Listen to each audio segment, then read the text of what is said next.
Alors, les clés de réussite maintenant. Les clés, ibi nivyo biri très très important. Yo dutanguye.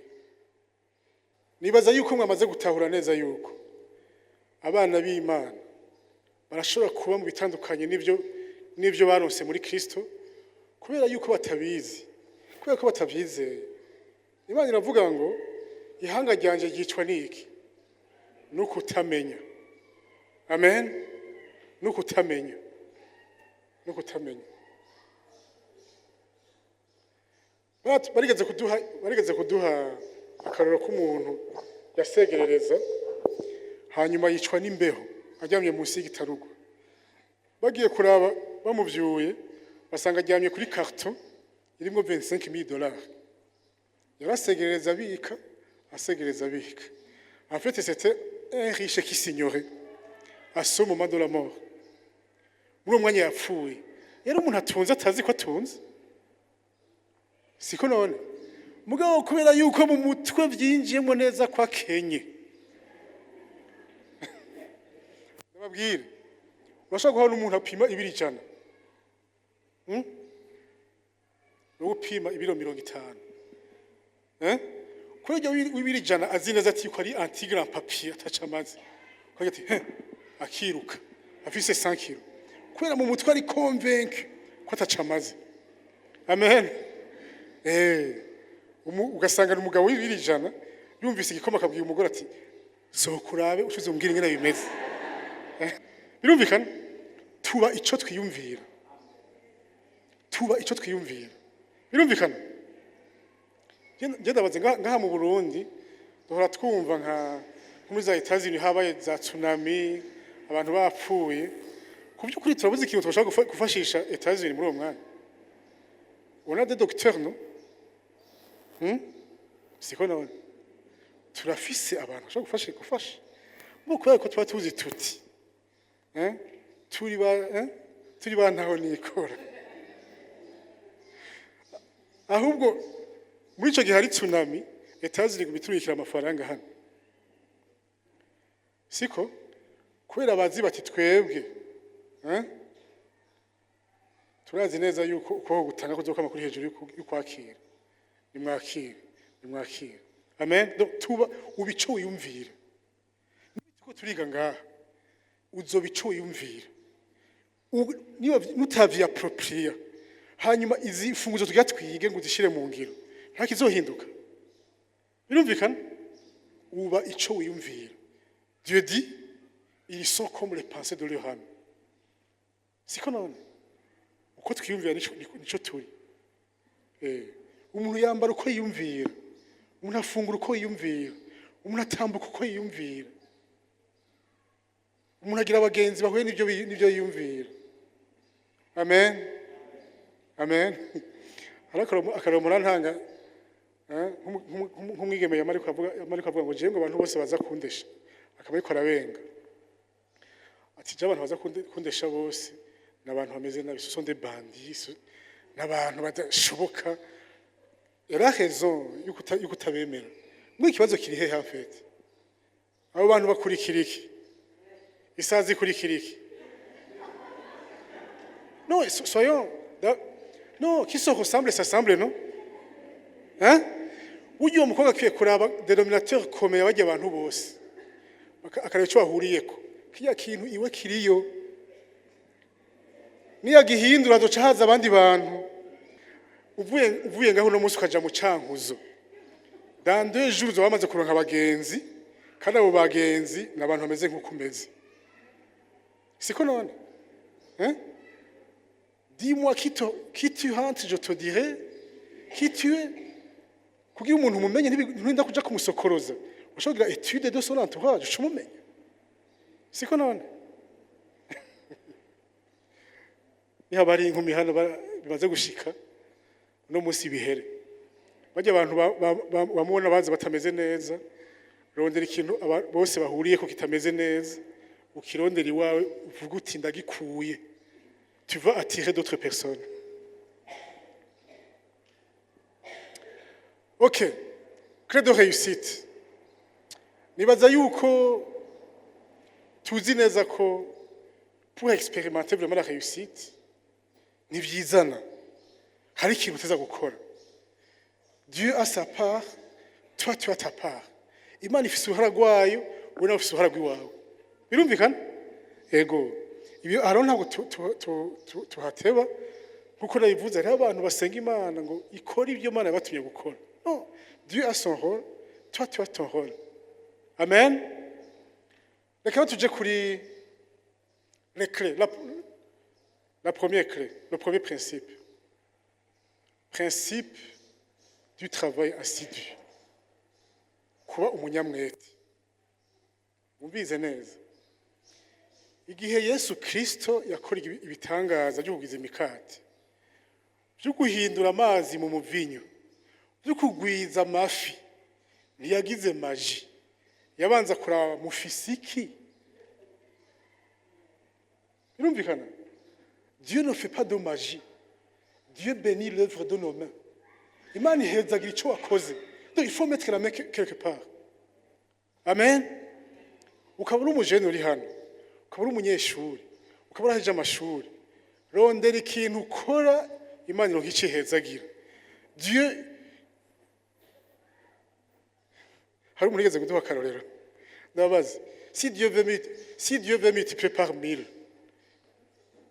si Dieu veut multiplier ce que tu as par 1000 et que tu as 0, tu auras combien? Ah oui. Dieu ne fait pas de magie. Donc, rondera ikintu ukora. Hanyuma, Imana ihezagira ibikorwa by'iminwe yawe. Amen. Dusomere Psaume 118, verset 2. Imana ivuga yuko ngo umuntu akora cyane, Imana iramuterura, ikamwicara ikamwe n'abakomeye. Ibyo ntimubanza kwibona? Imana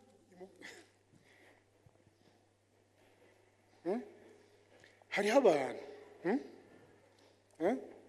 bigenda gute? Byagenda gute yuko nk'umuntu yamwa ngaha ku Musaga usanga ari wasigaye madame la première dame? Kubera iki? Yakora neza akaba umwizigirwa, Imana iramwicara hamwe n'abakomeye. Amen. Hariho abantu kubera gushona impuzu neza, nibyo tuza kwivugako. Burya umuntu yashitse neza ku kintu Imana yamugeneye, umutayira ari mu kibazo cyiwe, aho kubona amafaranga umuhaye ko ari menshi, aryoherwa no kubona ushajije kubera yashonye impuzu wambaye. Uyu muntu ni ngombwa ashike kure. Amen. Zaburi 128:2 aravuga ngo ibikorwa by'amaboko yawe bizogutunga, uzonezerwa, uzohigwa. Amen. Amen. Ibikorwa by'iminwe yawe bizotuma umererwa neza. Turumvikana sur cette clé. Birumvikana kuteza kuba umunyamwete. Jewe ndazi yuko hariho abantu b'abapagani barondera abakozi mu bantu bakijijwe. Kubera iki? No pa kubera ko bakunda. Mugabo kubera bazi yuko kaya kantu batahuye ngo fete tout comme pour Christ. Nugukoresha bukorere neza kuko gukorera Kristo. Ugasanga bakora cyane babigize amafaranga menshi. Amen. Malheureusement nuko usanga abo bantu baca baja muri situation yo kwishisha bugufi imbere yabo ugasanga ntibababwira ubutumwa. Rero kora mwene data, ntagire umuntu asaba kwicara ngaha, ntagire umuntu asaba kwicara waba uvuga uti mbwira icyo nkora, turabishika gusa ikindi akikubwiye. Biriho ibyo gukora, ndaza kuba ikintu ushaka kubiraba. Amen. Ntusubire kwicara atacu uri kurakora. Rondera ikintu, rondera revenu, Imana izohezagira igwize. Amen. Imana ntuyihe mission impossible yo gukora ibintu muri mwe ngo bigire positif. Mwabyumvise? Dieu ne fait pas de magie. Imana ibagira magie yofatika guhana ibihumba des milliards tarakimwe bakoze akira. Mais Dieu ne fait pas de magie. Dieu a toujours besoin d'une base de départ pour bénir son enfant. Birumvikana? Dusomere Genèse 12 verset 1. Nashaka kubabwira yuko ibikorwa byose si byiza kuri mwebwe. Ni nka kurya uri umusore, abakobwa bose se abagore ntibagize kuba abagore bawe. Uri mwigeme, ahubwo bose n'abagore abagabo bawe. Chacun son numéro, non? Ushaka kuyambara ikaroka canke ikakujya ku mano. Hariho abantu bakoma induru kubera ko ikirato kiba kirabajya ku mano canke bagatambuka kiroka. Mubico nshaka kuvuga. Muvuga ivyo ntavuze. Ndiko ndababwira yuko ushobora kwama mu nduru kubera yuko watoye ibitari gwawe. Ego rondera ibiri gwawe birahari. Amen. Muzobana neza. Amen. Bidasigura yuko byama bimeze neza iminsi yose. Chérie, n'est-ce pas? Mugabo twama twibuka yuko mariage yacu ari igitsibo kigizwe n'imigozi itatu, jewe nawe ikabitibiye kuri Kristo. Très important. Igitsibo kigizwe n'imigozi ibiri kiroshe guca. Sinzi ngo nshaka kuvuga. Abantu barongorwa n'abapagani canke barongora abapagani nuko basa neza, nuko bafise amahera. Ico gitsibo kigizwe n'imigozi ibiri kiroshe guca. Amen. Ariko ikigizwe n'imigozi itatu kiragoye guca. Amen. Ce sont des vérités. Ok, dusomere. Itangura 12:2 haravuga ngo Uhoraho abarira Aburamu ati va mu gihugu cyanyu no mu muryango wanyu no mu nzu ya so uje mu gihugu nzokwereka. Amen. Dieu était capable de bénir Abraham. Ariko mubwiye ngo iki? Va mu muryango wanyu, va mu gihugu cyanyu, uje aho nzokwereka. Aho hantu niho territoire de faveur. Territoire de faveur, ça peut être un territoire physique ou une activité. Amen. Hariho ikintu Imana ateganije kuzoguhezagiriramo. Ico kintu kirondere kirahari. Amen. Territoire de faveur. Amen. Hari abantu biga barakoporora entreprise y'abandi. Uri umwana w'Imana uzukora uzi yuko bamurondera ama innovation bakoporora wagiye imbere. Bakazashika uvuye bakoporora wagiye imbere. Amen. Amen. Bajya bakoporora en fait biva kuki? Ce sont des personnes qui n'ont pas d'idée, qui ont de l'argent mais qui n'ont pas d'idée. Amen. Bafise amahema ngo ntibafise ibyiyumviro. Banka gufata umwanya ngo biyumvire bagafata ibyo abandi bamaze kwiyumvira. Mwabyumvise? Chacun son territoire de faveur. Donc ushaka gusanga ikintu uzokora ngo gitere imbere utateza gukorera nécessairement ngaha ku Musaga gusanga kumera mu Kinindo cyangwa ugasanga ni Gitega ntavyo nzi. Mugabe ico kintu aho hantu hariho kandi hari umuntu ahazi ashaka kubakubwira. Amen. Mubaze mwemu yera Yesu avuze ati sinzobareka muri imfubyi. Mais nous privons le Saint-Esprit de son job, non? Mwemu yera tumuha akazi. C'est notre conseiller. Kuki tumupriva l'opportunité yo gukora akazi kiwe? Nukumubaza. Mwemu yera lui qui sonde le cœur de Dieu. Ashaka gufata ibiri mu mutima w'Imana akabidepoza iwawe. Bavyumvise? Iyo umeze gutyo ubona ibintu abandi batabona. Birumvikana? Hanyuma dusome ryo murongo Luc 14:28. Iyo muje ngaha gusenga. Iyo muje ngaha gusenga, kumwe mugira nka veille du 31. Ukamutije ngo mashimira Imana. Imana ishimira iki? Yuko maze umwaka wose uhema. Birakenewe yuko umwaka utanguye wetablisha des objectifs. Wamaze gutahura yuko umuragi wari gutunga. Sibyo? Objectif 1, 2, 3. Uno mwaka nifuza gushika kuri iki, niki. Amen. Ukavyereka Imana. Umwaka uheze wabikoreyeko urevaliwa uje gusanga dans la veille du 31 ukavuga uti Mana ndagushimira parce que sur 3 objectifs j'ai atteint un. Mwavyumvise wumva woshimira Imana. Amen. Hamukacura bye byakunaniye byavuye kuki, tu tires des leçons et tu replanifies. Amen. Mugabo iyo utagira des objectifs wama ufise ubuzima buri déçu. Birumvikana siko none wumva abandi bashinga ntaye ngo Imana yankora iki ukumengo woshavura kuki jewe Dieu travaille avec ceux qui ont des objectifs. Imana ishaka wimba ikinogo icuzuze. Amen. Imba ikinogo mu kwizera Imana icuzuze. Amen. Kandi mu kugira ama objectif ntabana n'ibyo ufise. Amen. Hajamwe ukwizera kwera uzi yuko uwo muzokorana ari umuntu ahambaye. Amen. Dusome mu murongo Luka 14:28 haravuga ngo ninde muri mwebwe agomba kubaka umutara w'amatafari muremure ntiyobanza kwicara akarimbura igitigiri cy'amahera yowubaka ngo amenye yuko afise ayo unonosora. Amen. Toute chose se planifie. Quelque chose qui integuro. Hari umuntu yavuze ati si tu ne prépares pas la réussite, tu as déjà préparé l'échec. Amen. Muri communication, le principe bavuga ngo on ne peut ne pas communiquer. En fait, lorsque tu ne communiques pas, tu as déjà communiqué.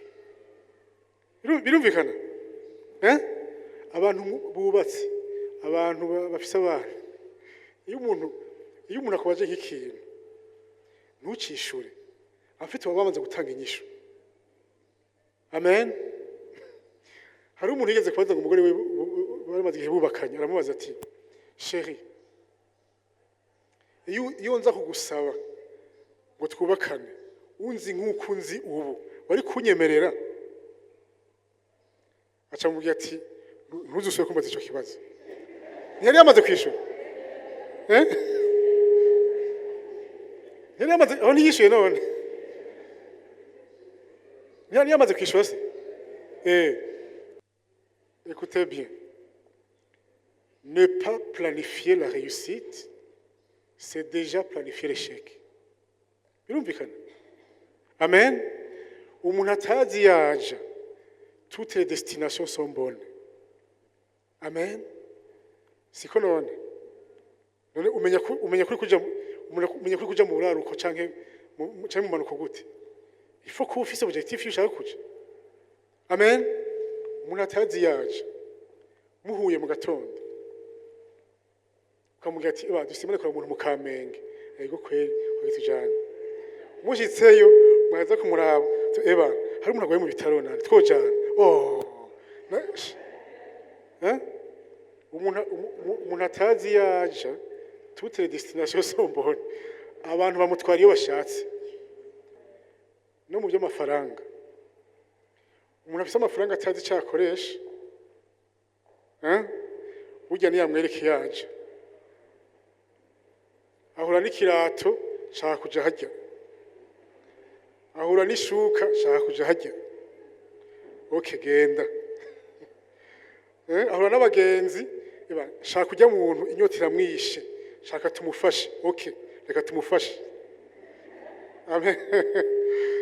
mugabo umuntu amafaranga umuntu azi yamaze guplanifier azokoresha amafaranga mashaka guhura avuye kurotira 5 millions ukamubwira ati umwana wanje amwirukanye ku ishuri nta minerval nta bantu mama nta minerval akavuga ati ntayo mfise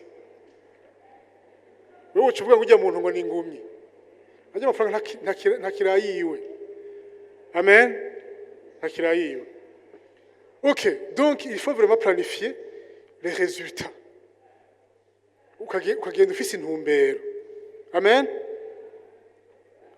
Travail assidu. Deuxième principe du premier fruit. Nous sommes sur le thème les finances dans le royaume. C'est pas n'importe où. Tu retrouves les clés de réussite dans le royaume de Dieu. Amen. Hein? Dans le royaume de Dieu. Nashaka badusomere Colossiens 1 verset 18. Oui, shaka dusomere Exode 13 verset 1 et 2. Ko tunyaruke. Imana nishaka kuyigira wa kabiri cyangwa wa gatatu. Imana ishaka kuba iya mbere igihe cyose muri byose. kuva igice cya 13 umurongo wa mbere avuga ngo uhoraho abarira Mose ati mundobanurire imfura zose n'ivy'uburiza icy'ubuzibura cyose cyo mu Bisirayeli n'icyanje ari mu bantu ari mu bitunzwe. Mwumvise Imana ishaka ibintu bya mbere kandi biri propre bimeze neza. Amen. Hamwe nigeze kuduha karorero umuntu yuje ngaha mu isengero umuntu adahimana ikibanza cya mbere uramubona. Pastor ntimuzoce muzamurabira. Hari umuntu aza ngaha mu isengero ugasanga akoze ngaha mu mufuko ndihenze ngaha hariyo inoti ya 10,000 akaratanga gukora ngaha kandi yumviriza ngaha hanyuma ati ngaha ni senge. Uwo muntu yavuye muhira atiteguye cyari data wanje agasanga hariyo 2,000 ati shaka guhimana 10,000 basi agaza kurondera ndabi positive basi agaja kurondera menshi. Bisigura ko uyo muntu atigeze afata umwanya ngo yiyumvire ati nje nzohika Imana yanje. Umuntu anigana n'imifuko akora ngaha yongera akora ngaha yumviriza. Uyo muntu ibyo agomba Imana n'igihamana nyene c'est pas planifié. Mwavyumvise? Imana ishaka les premiers fruits. Nyombu rose revenu. Muri affectation ibuka ko hari ikintu atari kiwawe ugishire ku ruhande. Nico iby'Imana ivyo bya mbere. Ndababwire twese twabanza kuja gufata ngo tubanze turabyo dukeneye byose tubanze tubikure mu nzira. Imana niyo hari n'igima itoronkana kimwe. Siko none? Sibyo? Murabizi gutanga umengo ni soustraction. Siko none? Siko? Gutanga birababaza. Ni nkujya gufata nuze umufuko wuzuye ibiharage ugakura ko ari 5 ukora ko 50 kibazo gutera. Ubona umengo ubutunzi buragabanutse ariko uzogira umuneza hageze kwimbura. Uzokwimbura avec joie. Amen.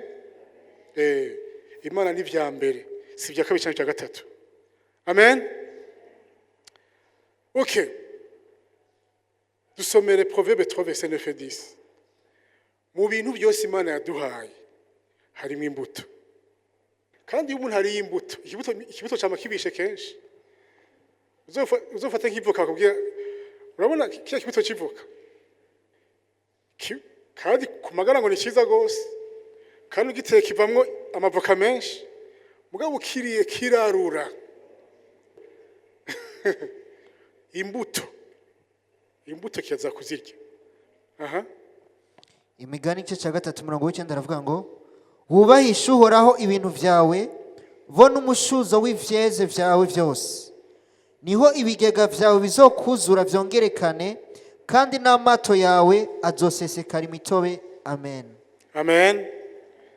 Ushaka kuronka byinshi biba ndababwire iyo ubwiye Imana ngo wimbure ugasenga Imana uyibwira ngo ushaka kwimbura utigeze ubiba ni escroquerie n'amanyanga. Ushaka kwimplika Imana muri escroquerie ntibishoboka kuko ushaka kwimbura utabibi. Pourquoi est-ce que tu veux récolter sans avoir semé? Mais c'est de l'escroquerie ça. Siko none? Si byose. Biba hanyuma wimbure. Birumvikana? Yego. Nashaka dusimye ku murongo wa nyuma. Malaki 3 verset 8 jusqu'à 12. Murabizi iyo ubivye icyambere gisekuriza ibikurikira.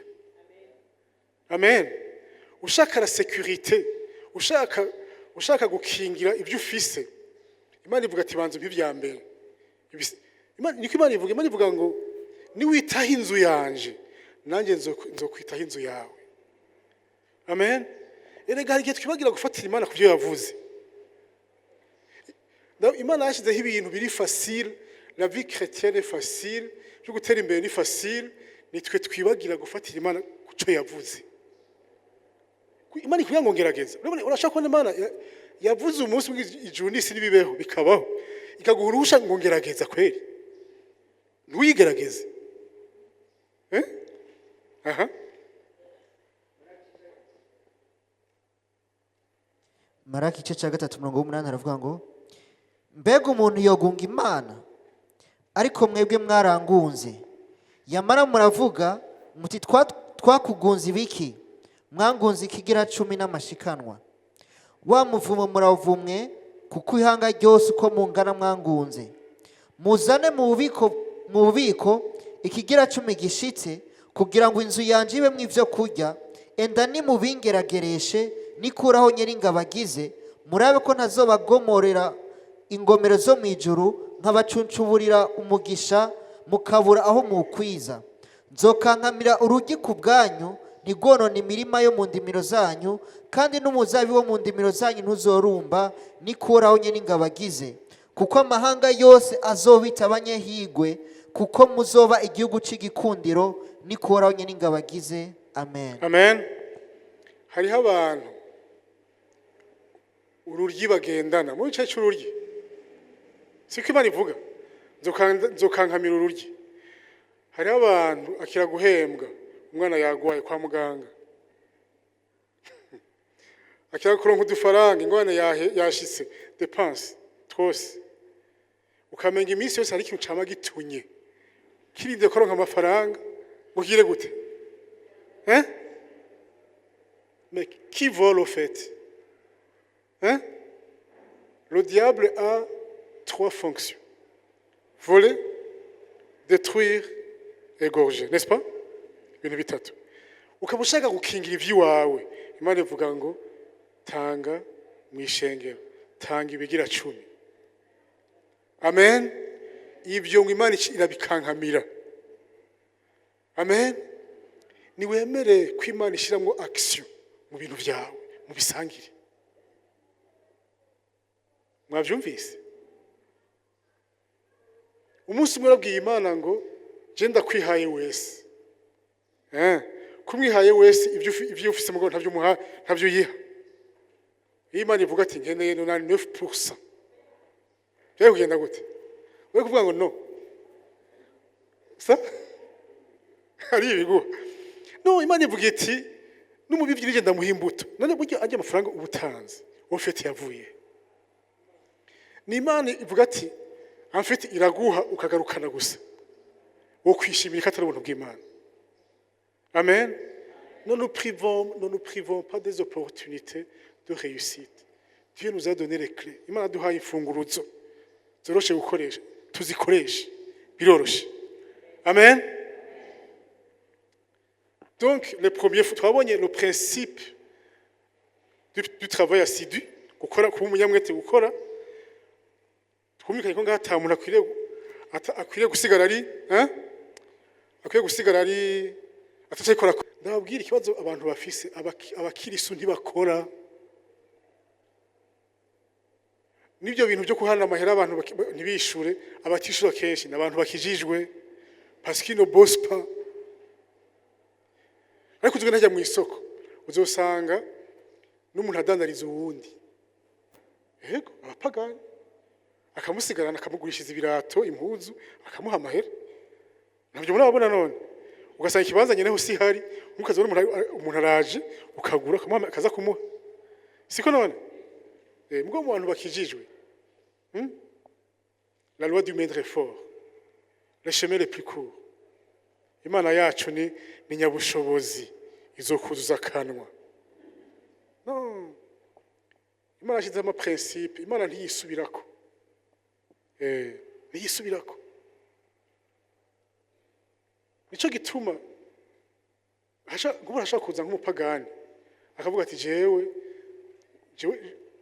CLG nimubwira mushaka kubaka ishengero ndaryubake ndaribahe ryubatse mu Kirundo narumvise umuntu yagiye mu pagani arihweza ishengero ndabahaye intebe ijana uravyumva uwo muntu imaze kumuhezagira gute ngo nuko ari umupagani yavuze ati niwitaho inzu yanjye nanze ukwitaho iwawe. Hari abantu bajya muri ville le vendredi usanga ariko barasegereza hajya kuba miziruma bakaba amafaranga duke murabizi Imana ivuga ngo iyo uhaye umukene ubuguranye Imana. Imana ivuga ngo ukuguranye ubu muja wiwe. Imana ishobora kwemera yuko ikubera umuja ikigusubiza yakugwirije. Nico gituma bahezagirwa. Ugasanga abakirisu nta ngorane. Il faut identifier les principes bibliques tudishire mu ngiro hanyuma tugire gute. Ku isi umuntu wese agize impact yarashize mu ngiro principe biblique. Umuntu wese agize ingorane nka ku isi cyayishuwe il a violé des principes bibliques azimenya atazimenya. Abyumvise? Mandela n'umuntu bubaha cyane gose siko none. Mandela ashize mu ngiro principe biblique ntawe uzi ko arakijijwe. Ivuga iti umuntu akugiriye nabi mugirire neza ni nkuko uzo umukoreye amakarashushe yakumucana. Mwavyumvise? Mandela ku munsi bamwimika hari abazungu batatu bari bicaye mu kibanza cy'iteka ngo bari abantu bari méconnus du public aho hantu. Hanyuma bamaze tujyaho ni bande aravuga ati ujya muntu yahora ngira ko mwanda muto ndi mugasho, urya yahora ndishimwa ndi mugasho, urya yahora antorutira yahora amuhohotera avec les fils électriques. Siko muri nyene muze Mandela atambuka abantu birabarenga ati none ko baye president basi bagiriye gusa ibyo bakugiriye gusa siyo. Mandela acabwiye ati jewe baramfunze barandekura mugabo mu gihe no bagira ibyo bangiriye no barije nigumije mu gasho sivyo. Investiture iheze basohotse bari abazungu batatu bari abapolisi umwe byaramurengeye acarirasa ubundi acahindura akazi aja gutwara ambulance ubundi ahindura akazi aza kwishira ibya communication non violente. Voilà umuntu qui a réussi yose sinzi ko amenye iyo principe mugabo yagize gute yashyize mu ngiro principe biblique. Iyo ndiko ndigisha nk'ijambo ry'Imana quelque part hagimanda babaza nti ni bande bakomeretse ndabere ku kungene buhana serieusement aba bakomerekeje bose bakaca batinya kuduza ikiganza nirabibaza ngo ndabwiye ati genda mufate nko mu barasi. Umuntu ugomba guhana umukoreye neza yakugiriye nabi.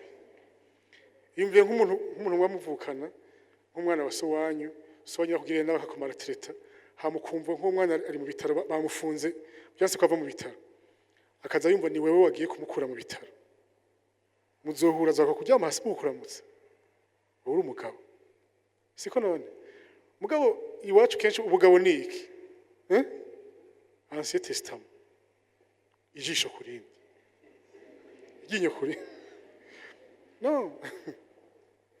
Ok, voilà. Donc il y a des principes. Le principe de la taille de la nature et de la taille de la semence. Est-ce que umuntu ashaka kwibaza ko yo kwimbura imyembe yateye imicungwe? Birabaho. Umuntu ashaka kwibaza ko yo kwimbura itoni 10 z'ibiharage yateye ibiro 5. Birabaho. Dusomere 2 Corinthiens. Non, Luc 6, 38. Donc, si tu veux avoir une taille plus élevée de la récolte, il faut semer, il faut revoir la taille et la quantité de ta semence. Mutange namwe muzohabwa ingero nziza itsindagiye inyigishe isesekaye niyo bazobaha muco muteze kuko ingero mugeramwo ariyo muzosubirizwamwo namwe. Ntibyumvikana none. Ntibyumvikana.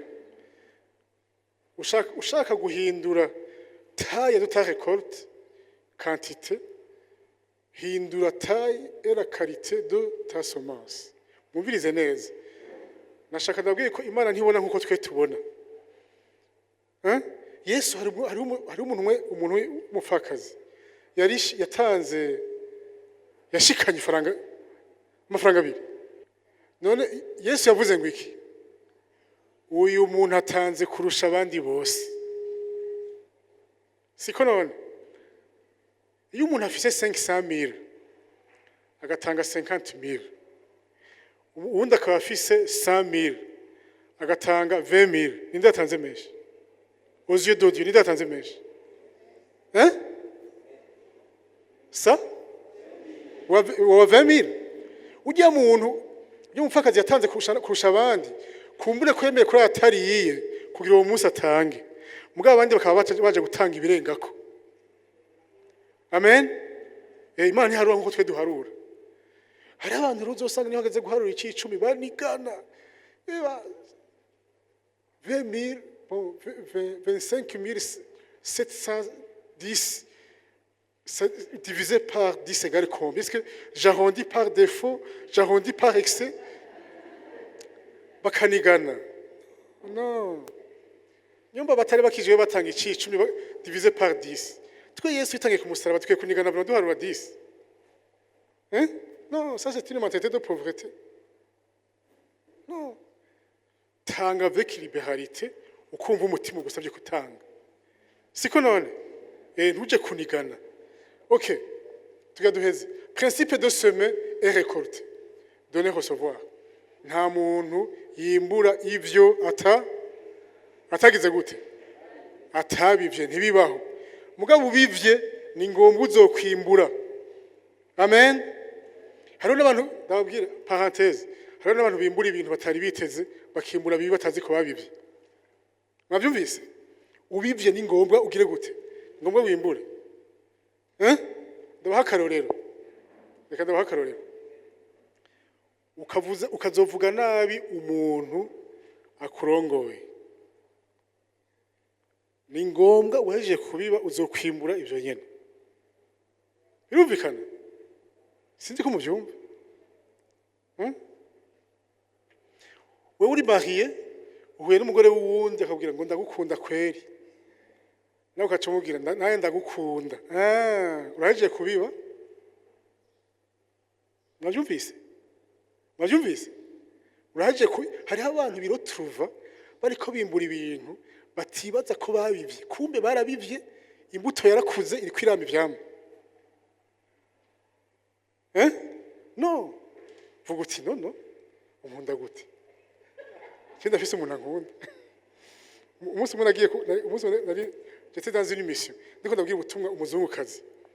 Ndiko ndabwira ubutumwa kandi nabyo nabwiye umugore wanje. Ndiko ndabwira ubutumwa umuzungukazi tukagona naza kunsoma. Nkamubwira moi je suis marié. Akambwira ngo jeje ntibindaba. Iyo nihenda gato nkemera rimwe akansoma rimwe. Hari n'igihe kumenya ntari gutaha. Mwabyumvise? Mwabyumvise? Il faut faire très attention. Ubibye ni ngombwa wimbure. Birumvikana? Donc voilà, donc biba. Ndize ko muri CLJ ari itongo yimbuka. C'est la bonne terre. Amen. C'est la bonne terre. Niba biba uzokwimbura. Amen. Et il ne faut pas courir n'importe où. Il faut courir ahantu. Hariho n'abantu urabumva ngo mpezagiye ngo yindi ministère. Bakayanka amafaranga. Non, tous les ministères ne sont pas bénis. Non, il faut kuraba les ministères qui ont des fruits, ukaraba ahantu hari ivugizo rubibe. Siko none. Birumvikana. Hari abantu bagira des ministères bagira amashenge parce que bafite des motivations inavouées, atabakozi b'Imana n'ibindi utanze amafaranga ugasanga en fait uko witengwa neza ubusa. Siko none. Sibyo? Mugabo ngaha muri CLJ, c'est une bonne terre. Amen. Hallelujah. Igiti kimenyerwa kuki? ku vyamwa cama. Naraje igihe mwagira ordination hariya, narabonye yuko CRG ari itongo rimera, ari umuntu yoribibamwo kweri. Amen. Donc vous êtes au bon endroit, faites la bonne chose. Amen. Birumvikana. Nico gituma hajya tuvuga tuti duhindura ivyiyumviro, change nos mentalités. Romains 12 verset 2. Hindura ivyiyumviro, kubiba ntubone kumengo no kudepansa, ubone yuko ari kugwiza. Amen. Ubone ko ari investissement, ntubone ko ari soustraction. Duhindura ivyiyumviro. Ibyo ubibye harandi nzohura byarabaye byinshi. Amen. Ok, principe de la croissance et de la moisson. Nibimejeye kuvuga. Dusomere Genèse 8 verset 22. Biba gusa. Hama wabivye ntugire gute? Ntiwipreocupe ngo mbega nzokimura ryari. Imagine nk'umuntu ateye ibiraya. Buke mu gatondo ashaza gukobagura araba ngo mbebasha ngo biramaze kujako. Haize ukwezi aja mbega basha biramaze kujako. Impatience. No, wabivye Imana yaravuze ati ubivye ni ngombwa bikure kandi bikuze birama. Reka kugira ingorane. Siko none warabivye c'est sûr tu vas récolter. Amen. Kandi Imana ica mu nzira nyinshi twe tutazi. Dieu n'a pas de formule. Amen. Itangura igice 8:22 aravuga ngo isi kiriho ibiba nimbura nimbeho n'ubushuhe n'ici n'agatasi n'umurango n'ijoro ntibizovaho. Amen. Isi kiriho umuntu abivye ni ngombwa aze yimbure. Nta muntu wiba ntiyimbure ntibishoboka. Sivyo? Hanyuma twebwe turi mu bwami ata intempéries zibamwo. Nta bintu bya by'urubura bibayo sivyo? Ahantu ubwami turimo twebwe nta mpanuka ziriyo. Ubwami bw'Imana. Birumvikana? Wavuga ngo ngo hore abantu babiba ngaha ku isi ntibimbure. Twe mu bwami bw'Imana turi mu byo ntibirimo. Amen. Biba ubuzozi ko kuzokwimbura. Principe de la motivation pure. Très important. Ushaka gutunga ngugire gute? Mubize neza. Mubiza neza iki kintu. Ndabwo ibintu tuko turiga umengo ni ibintu bito. Ariko umuntu azobikorerako ntazosokwa wawe ntibishoboka. Impossible. Murabona icyo bita bénédiction? Icyo bita bénédiction? C'est un mot hébreu beraka. Beraka ni iki? Beraka no kuvuga source de louange. C'est-à-dire source, louange à Dieu, don. Murabona icyo bisigura muri usubiye muri texte original kuraba iyo bavuze bénédiction muri Ancien Testament bashatse kuvuga iki? Bisigura bisigura isoko. Bisigura iki? Isoko. Bisigura ikintu gavye, ikintu gaba. Birumvikana? Birumvikana? Donc niyo ushaka guhezagirwa. Ushaka guhezagirwa kugira ngo waje mu rubanza bazo kufisa imodoka nziza bakwicarika imbere. Ushaka yuko uza gutanga amafaranga menshi mu ishengero hama bakwicarika imbere. Hari umuntu duteye inkuru yuguru ishengero ahantu hamaze abona ishengero rya ruhande yiwe bose n'abanyeshengero baje gusenga iwe. Hanyuma bagashira amafaranga muri envelope no bakamubwira ngo none ngo tuzotange gute?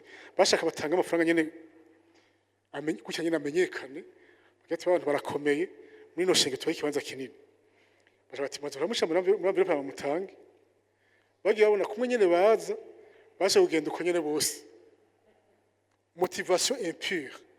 Bashaka ibibanza, bashaka importance. Birumvikana? Imana iguhezagira, ntiguhezagira kugira ngo wewe uje hejuru. Iguhezagira ngo ucike umuhezagiro. Imana yabwiye Abrahamu, Genèse chapitre 12 verset 2. Tudusomera. Imana yahezagira Abrahamu ngo azobe isoko ry'umuhezagiro. Amen. Ndababwira abantu benshi batinya guhezagira bakibaza ngo biragiye. Ndababwira niko karamura ntanga. Dufate iwanyu hariho jardin, hanyuma ukavomera jardin, itiyo igacamwo amazi, siko ivomera jardin. Est-ce que jardin izototahara hanyuma tiyo igumira iseke?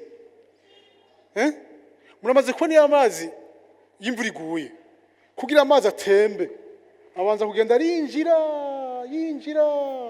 hakaba embibedo akinjira, hamaze kunywa sawa sawa amazi acatemba, siko none muramaze kubibona. Donc reka gutinya kumuhezagiro, nyuma ushaka guhezagirwa vuga uti je shaka kuba source y'umuhezagiro. Amen. Ntuzotanga icyo udafise, utanga icyo wahawe, siko none. Dusomere Itango igice cya 12:2 avuga ngo, nanjye nzoguhindura ubwoko bukomeye, nzoguha umugisha, izina ryawe ndarigira rurangiranwa, n'abandi baze bagira umugisha ku bwawe. Amen. Nzoguhezagira ube source y'umuhezagiro. Motivation pure, apana egoisme, apana kwishima ukavuga uti jewe ngomba guhezagirwa kugira ngo Imana izishigwe hejuru, abantu bazabona ubwiza muri jewe nze ndabwire. Umuntu ushaka kuvuga uti muhiri wanje ntihaze hinjira umuntu ashonje ngo muri vyarya, we nguze ugere muri vyurya wewe, ntibishoboka. Uti nta muntu azo kwinjira muhiri wanje asaba impuzu yo kwambara ngo muri yo ndamuha, ntuzurizo wambara wewe, ntibishoboka. Birumvikana rero iyo umuntu rero azi neza, afise motivation iri pure, ni wa muntu ashikara agashaka kugira isezerano nande n'Imana. Nagomba uyu munsi kuno mugoroba bamwe muri mwebwe muze kugira isezerano n'Imana. Ana ko afise motivation iri pure, yarajyaniye kontra n'Imana, yari identifiye ahantu Imana ifise ikibazo, yabati Imana tuganire kontra. Juka kubona Penina aguma ankora kwitama ngo je nta mwana afise. Ntiyavuze ngo Penina nawe nyine mugira ingumba hajya. Izo ni amasengesho atishuko. Mwavyumvise? No. Yavuze ati Imana ndazi ko ukeneye umuprofeti, jewe ukamwana w'umuhungu, nta n'ugwemero nzomuja ku mutwe, nzomugutiza tuganire amasezerano. Il faut être stratège. Imana amashaka kuganira amasezerano. Aha muri iri shengero hari ibintu Imana ikeneye hano, hari ibintu bikenewe hano. Kuko kudashaka kuganira Imana isezerano n'Imana, Imana jewe ukankora ukanshikana kuri urugezo uru,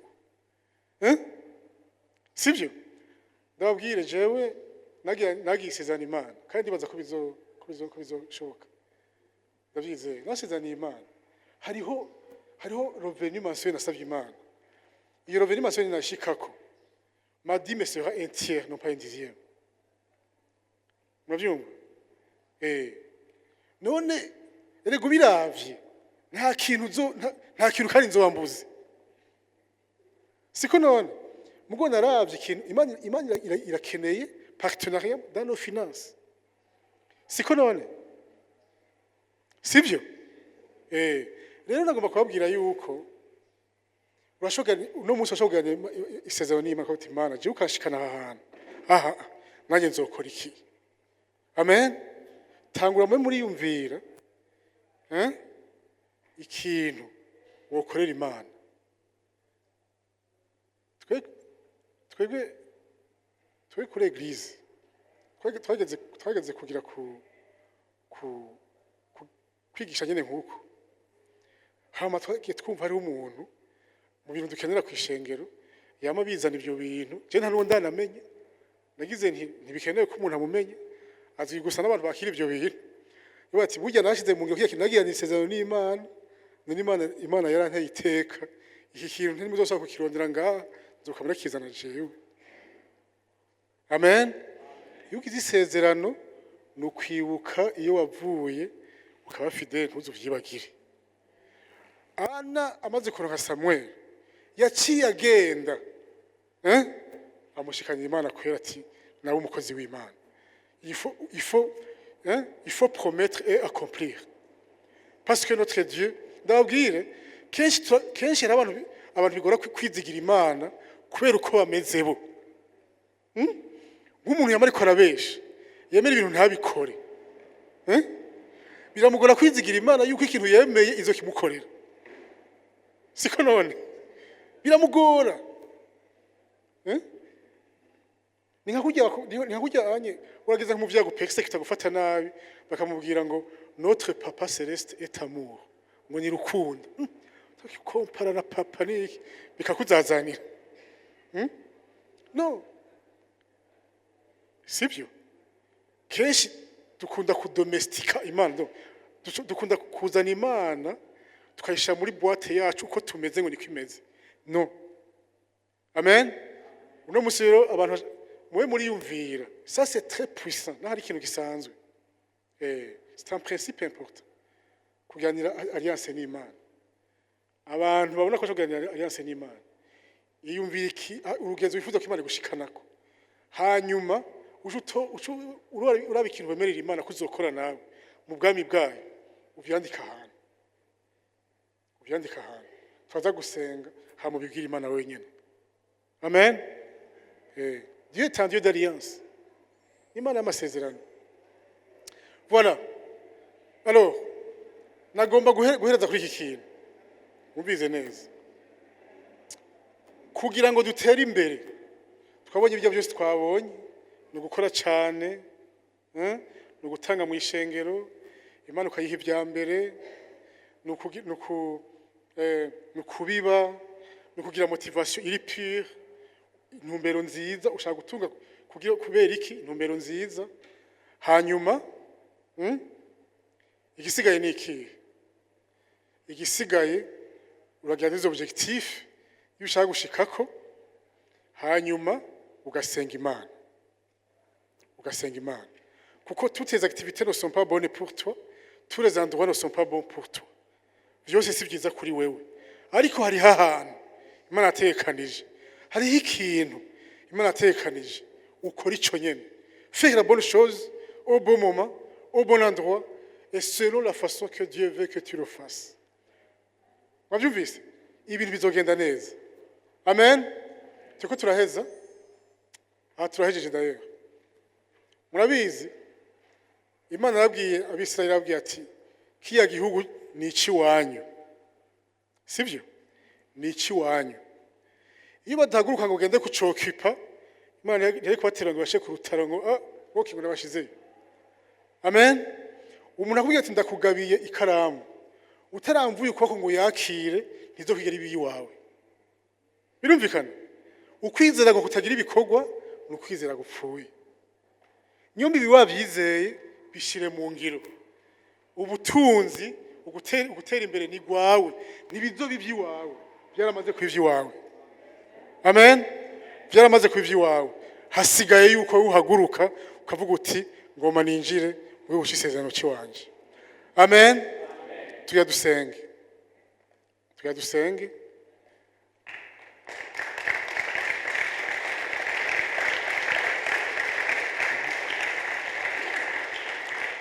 Imana bahezagire. Aya mashi nayo Imana kwera niyo yampaye ibinigisha. Hanyuma tuzokoma amasharuta intahe ziri ngaha. Amen. Intahe ziri ngaha. Ijambo ry'Imana rivuzwe ngo ntisubire matacho rikoze. Ngaha muri mwebwe hariho abantu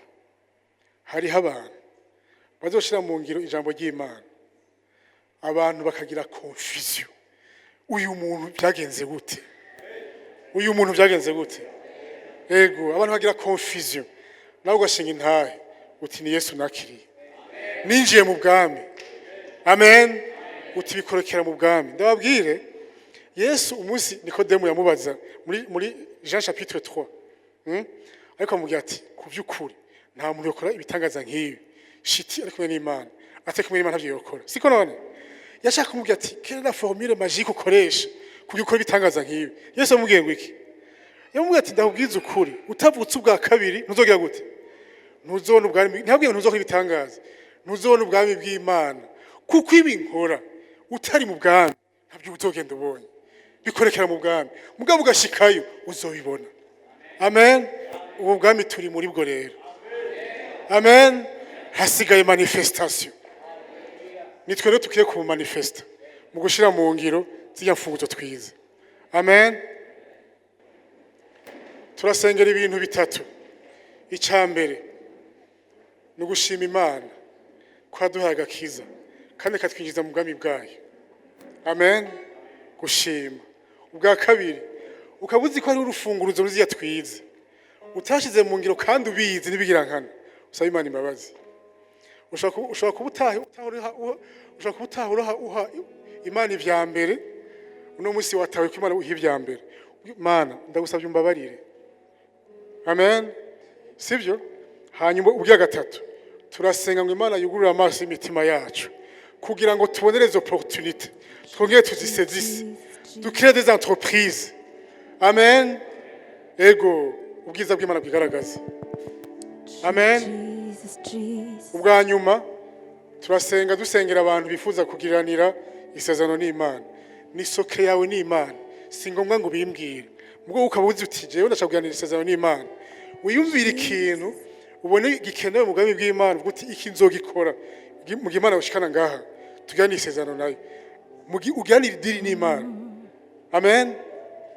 Birabaho.